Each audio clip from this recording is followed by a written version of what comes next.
নমস্কাৰ প্ৰিয় দৰ্শকসকল, স্বাগতম জনাইছোঁ এমস্কাই ক্ৰিয়েশ্যনলৈ পুনৰবাৰ।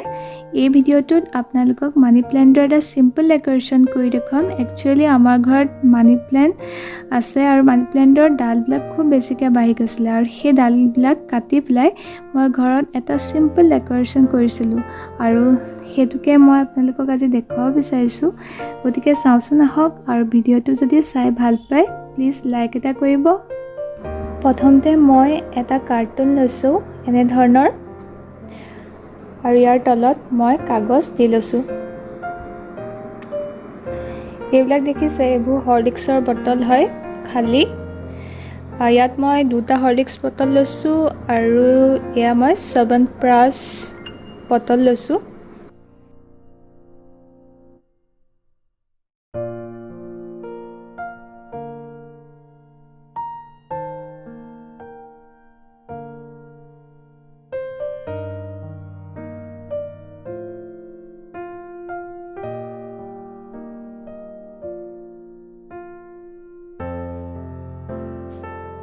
কাৰ্টুনটোত মই বাৰ্চেৰে এছিয়ান পেইণ্টৰ হোৱাইট কালাৰটো দিছোঁ। গোটেই বক্সটোত দিব লাগিব এনেধৰণে।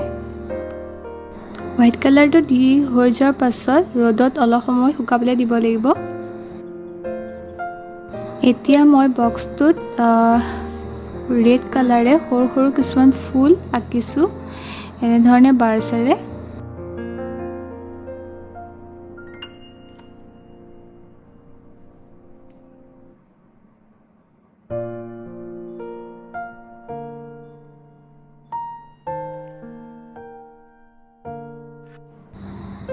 ফুলবিলাক কমপ্লিট হৈ যোৱাৰ পাছত মই গ্ৰীণ কালাৰ এটা লৈছোঁ ডাল আৰু লিফবিলাক কৰিবৰ কাৰণে।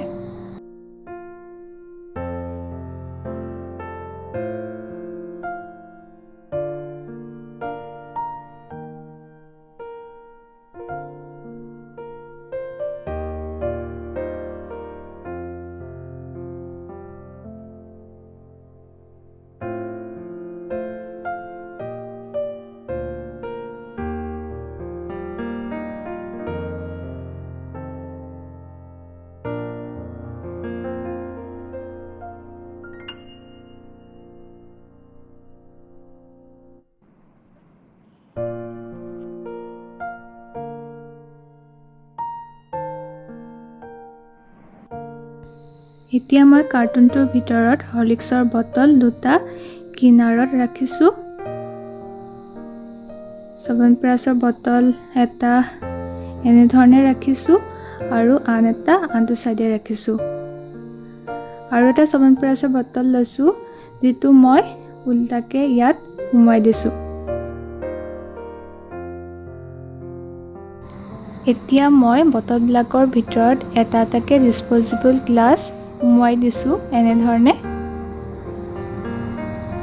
সোমাই হৈ যোৱাৰ পাছত ইয়াত মই পানী দি দিছোঁ এনেধৰণে।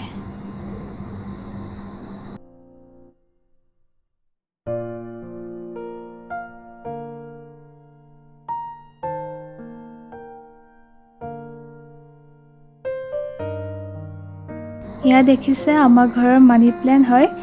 এইবিলাক ডালবোৰ খুব বাঢ়ি বাঢ়ি গৈছে মানি প্লেণ্টৰ আৰু তললৈ পৰি গৈছে। গতিকে মই এইখিনি কাটি পেলাই চিম্পলকৈ ডেকৰেশ্যন কৰিলোঁ। আৰু এইবোৰ দেখিছে ডালবিলাক মই কেঁচিৰে কাটি লৈছোঁ। হাতেৰে ছিঙিব নালাগে, এনেধৰণে কেঁচিৰে কাটিলে ভাল হয়।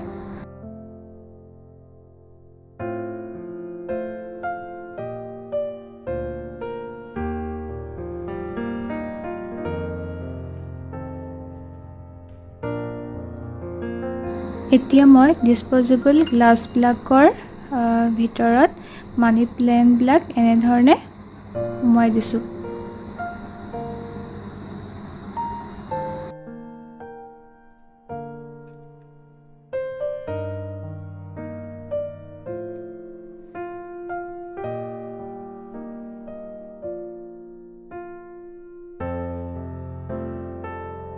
মই যিটো বটল উল্টা কৰি ৰাখি থৈছিলোঁ সেইটো বটলত মই বুদ্ধদেৱৰ এটা সৰু মূৰ্তি ইয়াত এনেধৰণে সজাই দিছোঁ।